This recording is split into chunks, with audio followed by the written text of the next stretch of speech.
Sup nerds? So I kind of ran out of content. Bethesda didn't add anything new to Fallout 76 for me to collect, and I finished my review and collection stuff for Fable, but haven't started another single player game yet, and I'm still nowhere near the end game on the online games that I have been playing aside from Fallout. And in moments like this, I get a little overwhelmed about what I should play.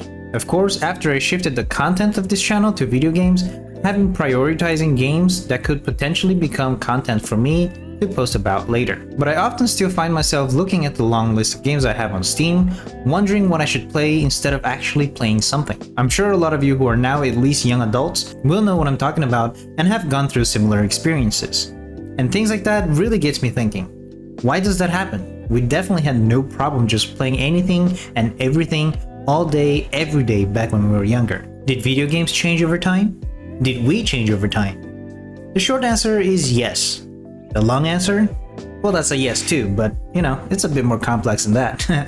So I decided to make a video on it and just juggle around some of my thoughts and put it out there. Note that none of this is super scientific or anything, just ramblings using my logic and personal experience as the basis of our observations. So yeah, let's get to it. Why are we no longer as excited and decisive about gaming as we used to be?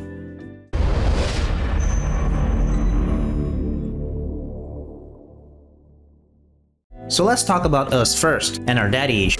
What changed about us? And no, I'm not talking about puberty, but the first two most obvious things that come to everyone's mind is probably time and responsibilities. And honestly, those two things go hand in hand. People often say stuff like I had so much time back then, but I barely have any now. And of course, that is partially due to the newfound responsibilities we have as adults. Sure, we had school as kids and homework, but it was no 9 to 5, right? Kids didn't have to worry about paying the bills, or heck, even deciding what to cook for dinner and getting all the ingredients for that, or even going to buy a light bulb to change the one that stopped turning on the other day. Even if it's not something huge, the little responsibilities that we didn't used to have can stack up with one another, and it can just take all day. As such, not only do adults have less free time, but having responsibilities changes our priorities. For example, a child can choose to make gaming their top priority, even above doing their homework, and still not much changed for them. Sure, they might get a bad grade here and there, but it won't impact them as much as an adult who would choose to game rather than having a job.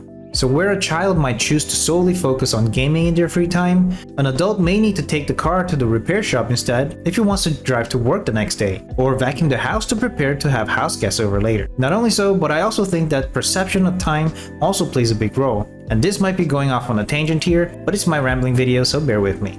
For 4-year-old kids who spend an entire year living with their grandparents, that might seem like a very long time to them, since for all intents and purposes, that was 1/4 of their entire life. But a 30-year-old man who spends a year abroad, it won't nearly seem as much time to them, since they have gone through 30 of those periods of time. This is why when we were kids, sitting in school waiting for the time to pass by seemed endless. Mere 45 minutes of class felt like hours. But as an adult, even if you stop to just think about something that has been stressing you out, you blink an eye and it's been an hour. This is why older people often say time goes by in the blink of an eye. And hearing that, as kids, we think we know what it means. I did too. And it wasn't until I became 30 that I really felt that. One moment I was 21, freshly out of college, applying to a bunch of jobs while playing Pokemon, while having thousands of plans in my head for my future. But soon, when I started to pay attention, I was suddenly 30, having quit my job, with several health issues due to work-related stress, with zero plans for my life. So really, life is short. Play more games. That wasn't the message of the video, I think. Not too sure yet. Let's see where my thoughts lead me. But what I mean is, not only do kids have more free time than adults in general, but it feels even longer to kids because the way we perceive time is relative. So it definitely felt like the free time we used to have was a lot longer than it probably was. A fun way to test this is to rewatch a TV show you used to watch as a kid, but as an adult now, or play a game from start to finish that you had beaten as a child. Most likely you will feel that these stuff that you have fond memories of probably felt a lot longer in your head. If you have watched my Fable anniversary review video, you will know that I first played Fable 1 back in 2004. And back then, my journey through Albion felt very long, not in a monotonous kind of way, but in that I did a ton of stuff throughout Albion. In my mind, that was months of playing my first playthrough. But now, this last time I played to make the videos on Fable, that was mere 18 hours separated into a little over a week, and I 100%ed that thing. I did everything there was to do. Could it just be that I got better at gaming as I aged? Sure. But like I said, try with TV shows. When we were younger, my brother and I used to love Supernatural. It was one of the best things. In my mind, season 1 and 2 took years. I recently rewatched them all, and really, it wasn't that long even when I watched only one episode a day while having lunch. So I think at least partially, our perceiving of time does affect how we see and feel about things. So of course, having and feeling like we have more or less time does also circle back to priority again. As kids, we'll play just about anything we can get our hands on to end the boredom of having seemingly unending free time. But as adults, we want to make sure that what we play in the little free time that we have will be an absolute banger. We want the biggest bang for our buck, and so we find ourselves unsure of what to play, afraid that what we play may not be the best choice to spend the next hour or so in. I also think that this is why, for the most part, and I don't mean completely, I mean for the most part, round-based games are currently much more popular than single-player story-based campaign games. Now of course, there are a lot of factors that go into that, one of them being that most of the round-based games are now free to play, whereas story-based campaign games are usually not. So I'm sure that plays a huge role on that too, but just logically speaking, if you have 1 hour of free time, you could play at least 2 rounds of PUBG, get some kills in, trash talk a bit but not too much, because the new generation can't take some verbal heat no more, and perhaps even win a round or 2. Whereas playing 1 hour of a story-based campaign, well, you got to the first city. Congratulations. Now, I'm not shitting on single-player games. I'm an introvert myself, I do prefer single-player games. But when your time is limited, choices need to be made. That's all I'm trying to say. And now looking through 2024 lenses, everyone is busy, right? So it makes sense that quick pickup round-based games are now more popular than ever, all because of time and responsibilities. So, did we change? I'd say absolutely we did. Now of course, there are the kind of people who just grew up and lost interest in gaming in general. If you are one of those people, honestly, what are you even doing in this video? You ma'am/sir are as weak as you are pathetic and was probably never meant to be a gamer to begin with. I'm kidding. Everyone is a gamer, even people who are terrible at it. Filthy casuals can't take the heat. No, really, I kid. For the most part. But a child's mind is constantly growing, absorbing, and adapting, so it only makes sense that as an adult, we'll be completely, or at least a little bit different than from when we were kids. With not only just the time stuff, responsibilities, and priorities that I have mentioned before, but preferences, personalities, how many friends we still have, all that affects our decision when choosing what to play. So then, how did games change? Depending on what year you were born, online games was a huge change. Even back in 2006-ish, the majority of games were offline and single player. Or for multiplayer, they were mostly split screen or through LAN at most. Not only so, but season passes were unheard of, microtransactions didn't exist, paying real money for cosmetics didn't really come out until that year, and when it did come out, everyone was outraged at the idea of paying $2.50 for horse armor. And now? Well.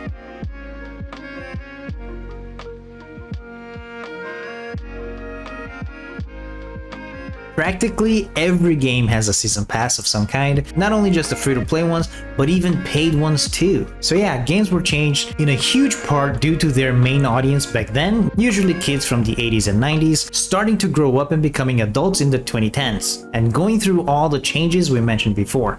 So games had to adapt with their main audience, because let's face it, 90s kids were probably the first ones to really see gaming as a huge hobby, or perhaps even more than that, rather than just a once in a while activity. And kids from the early 2000s were too young to be playing any of the genres that were big hitters back then, like RTS, shooter, and RPGs. So of course, the gaming industry had to adapt with the 90s kids.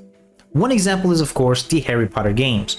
The first two were most definitely made for kids. It was colorful, cartoonish, silly, and just all around magical, if you will, having to trace little symbols for magic. While the later ones were much darker and more like shooters. And yeah, that wasn't the case just for the games, the Harry Potter books also changed, but that shows that other media had also adapted to the growth of their main audience. In a similar fashion, to adapt, games became less grindy and more quick-paced, as most evidenced in MMOs. Games like Lineage 2 used to take several months, perhaps even closer to a year to get even close to the level cap. But now even that same game has done away with most of the numerous quests, as they made leveling much quicker for a more, and I quote, modern gameplay experience, which sadly ended up leaving a lot of locations seeming like just ghost towns and dead husks of what it once was. And the new MMOs shows us that change. Now you can get to the end game in just a few weeks in these modern MMOs. And that's just a clear sign that most people are not too keen on being stuck for weeks in the same level when you only have time to play an hour or two every day, if that. Of course, there are outliers to everything I say, but I feel like this is true for the most part. But the other big part of what changed games was the fact that game devs that used to focus on making their offline games fun enough for players to buy their game to just play through even at least once and to be open for a possible sequel were getting lost along the way somewhere and being taken over by companies who tried to maximize their profit, which of course led to online games. Live service games is what they called it.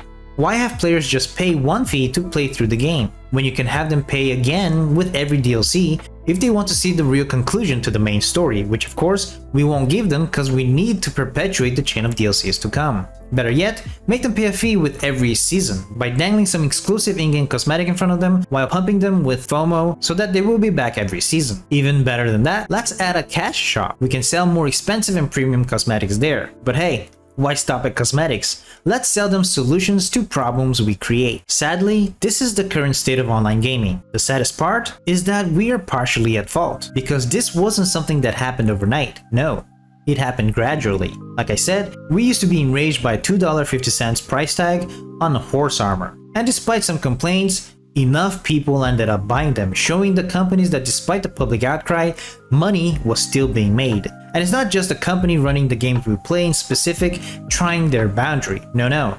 Companies were and are watching each other to see what works for others as well.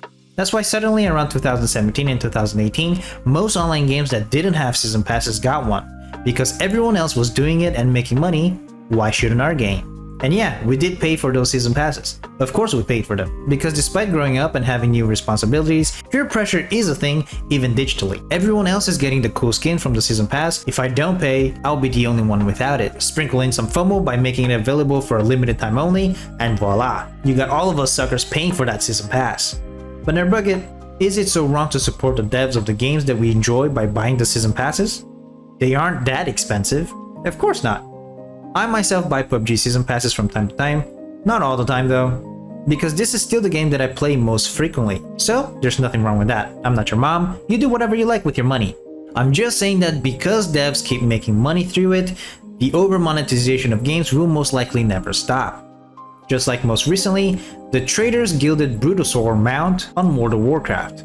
Yeah, it was being sold not by players but by Blizzard themselves for $90. Until very recently, brand new AAA games were $60, and people are now okay with paying $90 for a mount. And Blizzard made a ton of money from this despite how many people are complaining online.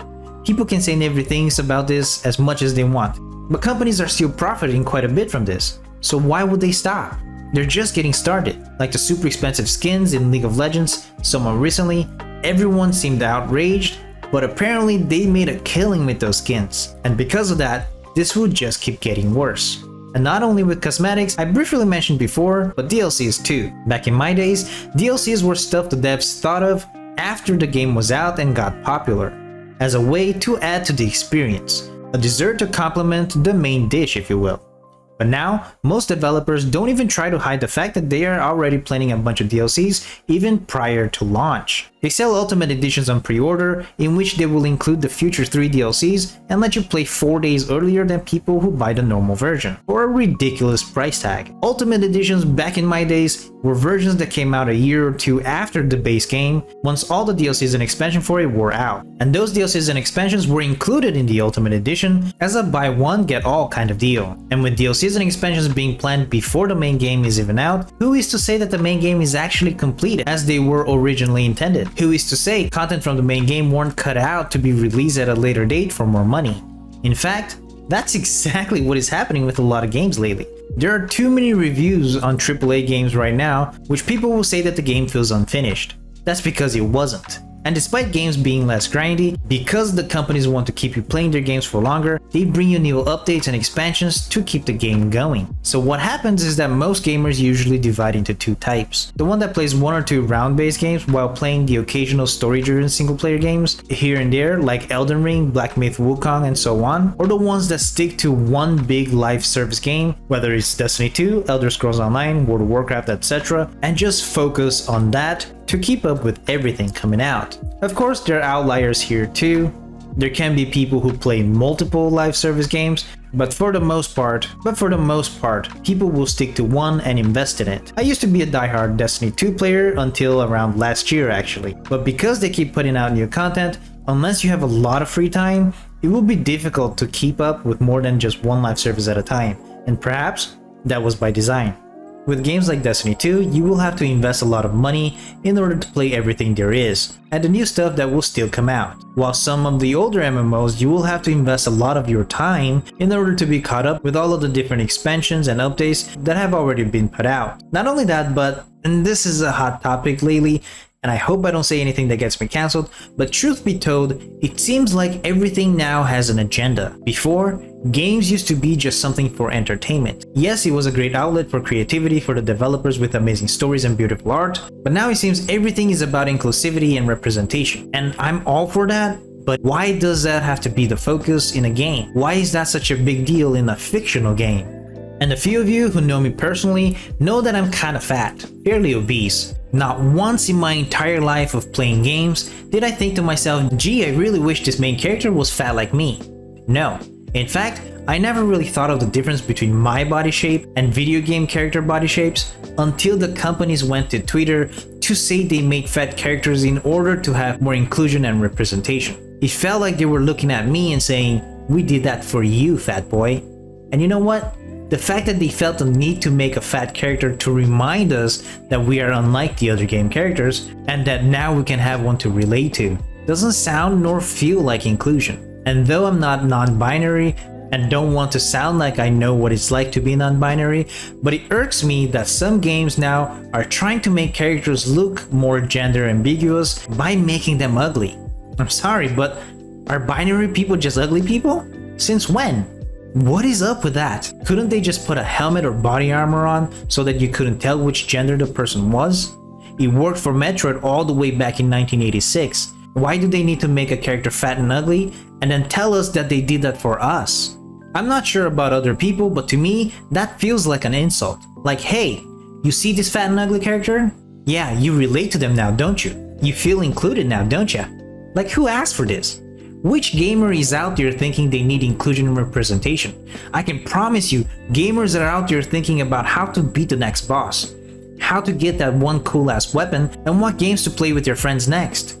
You want to make inclusive games? Give us a complex character creator that we can create a character however we like. People who want to play as a fat and ugly character will make one, but don't force it on us, nor make it the whole focus of the game. The focus should still be a good story, great character development, fun combat, and epic loot. In fact, look at some of the games that were hugely successful recently that gave us a choice in making characters the way we want. Both Baldur's Gate 3 and Cyberpunk 2077 let us have both and at the same time, but not once did they make a big deal out of that. Their focus was still on the story, on the twists, on the immersion, all for our enjoyment of the game. And that's the secret sauce that a lot of companies just can't seem to grasp. You want to make a game that will sell? Don't try to look into the topics that are trending on Twitter to make a game about it. Go back to making games that are fun to play, that we can immerse ourselves in. And I promise you, people will buy that, because no gamer wants to spend the few hours they have wondering if there's an agenda being pushed onto them. But I think another huge factor is availability. Now, if you are from the 90s, then you will most likely remember that we just didn't have so many games that were available to us. Digital game stores were not a thing yet, and localization was only good for a handful of the more popular games. So for people who grew up in Brazil like me, our options were definitely very limited. Not only so, but if you didn't have rich parents, then most likely you couldn't afford all the games that you wanted. Chances are, as a kid, you most likely only got new games once or twice a year, namely being on your birthday and or Christmas. And for the rest of the year, you just had to make do with the games you had. And we definitely did. For the longest time, the two games I had from my Game Boy Color was Space Invaders and Pokemon Blue. Believe you me when I say I played those two games more than I have played PUBG. The amount of times I played Pokemon Blue, surreal. I kept trying different self-imposed challenges, like aside from the 1HM Slave, I will only play with Water-type Pokemon. Then, aside from the HM Slave, I would only play with Flying types and so on. And despite how many times I played and beat those two games, the next day I was at it again. I would go through AA batteries so quickly. I guess it also helped that my brother also had a Game Boy Color of his own, and his two games were Pokemon Silver and Legend of Zelda Oracle of Season. Now, he didn't let me play his Pokemon Silver because he was more attached to his Pokemon and wanted to keep the save file. But lucky for me, Oracle of Seasons allowed for 3 different save files, so he would let me play on that. And boy did I play on that. My brother also had his own computer back then, so he often played games there and I would watch. But for me, for the most part, it was just those 3 Game Boy Color games. Years later, my best friend did give me Mega Man Extreme, and that was my new favorite game that I played incessantly. Several years later, my brother got me a Game Boy Advance with none other than Yu-Gi-Oh! World Championship Tournament 2004. And I played that so much that I eventually got every card that was available in the game and beat every opponent over 50 times each. And still today, I think back on those days very fondly. Eventually, I got my dad's old ass laptop that couldn't really run anything, but it could emulate some stuff, which is probably how I first got into piracy, but that opened up a whole new world of games for me. But still back then, I was limited to emulation of NES, Super NES, Game Boy Color, and Game Boy Advance. Nintendo 64 and PS1 emulation was still a little iffy back then, and especially on that old Windows 98 laptop, it wouldn't run anything. And despite having access to the entire library of some of those Nintendo consoles, of course, I could only play the ones that were in English and or Portuguese. And that might still sound like a lot, but given more ample options, like I said, priorities started kicking in. So I skipped games that I had zero interest in, like the games that were based on random movies that I didn't like. Of course, I loved Harry Potter and Star Wars games, but aside from those, mostly stayed away from movie games. Also, those weird My Horse, My Dog stuff like that, don't get me wrong, I love animals, but those could barely be called games. I was more into RPGs and into card games, racing games, stuff like that. And eventually, I did beat through almost every RPG available in English for the Game Boy Advance, skipping only a few, which even those I did give it a try. I think the only one I actually never beat was Car Battler Joe, because I didn't have a gamepad, and the controls for that on the keyboard was horrendous. So in that sense, a lot of options but still limited enough. But now, if you look even at just my Steam library, I have more games on there than the entire North American library for Game Boy Color. There's so many more developers now, more studios, more companies, constantly working on new games. Heck, even just the indie game scene, it's booming with countless new games every day. It is now common knowledge that no living person right now will be able to play all the games in the world before they die. That's just impossible. Heck, you might not even be able to play all the games that you want to play. Everyone has a backlog of games now because there are just too many games available right now. Too many Steam sales to buy great games for really cheap. Too many bundles that gets us 1 or 2 games that we really want and like 8 games that we really don't care about. There are just too many choices. And because of that, we really do end up overthinking things when choosing which ones to play and beat in this limited time that we have. Because bottom line is, the more we age, the more we are made aware of our increasing mortality through the unending and unstoppable march towards our unavoidable doom. And with that, we put more value into the time that we have left and hence don't want the possibility of spending this time on games that we might not enjoy. Because like wise memes have taught me, we're here for a good time, not a long time. Okay, cool, but what can we do about that? Well, most of it is due to overthinking, so really, just choose a game and play. I know that sounds kinda like, oh, are you depressed? Have you tried being happy instead? But really, we used to play a bunch of games back in the days because we didn't really think about what games was the perfect one to play in this short time. Try to make a list of the top 5 to 10 games that you have always wanted to play, but that for whatever reason you haven't yet. And then either go bottom to top or top to bottom and play 20 minutes of the first one. If by the time 20 minutes have passed, you still feel like you aren't having fun yet, move on to the next. Or you could also go through your backlog and write down the names of the ones you wanted to try at some point. And do the same. Play 20 minutes, if you are having fun, continue, if not, move on. Another fun way would be to ask your friends for recommendations, and then try those. Surely there's a reason your friends like those, right? So I guess what I said earlier really was the message of this video. Life is short, play more games. And despite all that I said here, I'm still struggling too. And I have a few recommendations from my friends that I plan on trying in the coming weeks. And perhaps if you're interested, I can make a video about the games that I've tried during that time. Anyway, that's all I had to say. Leave a like if you enjoyed this video and perhaps consider becoming a member of the channel by clicking on join below. Otherwise, subscribe to see more content videos like this. I do generally make collection videos, but if enough people enjoy this kind of ramblings, I guess I could make a few more. And of course, with that said, always nerd on.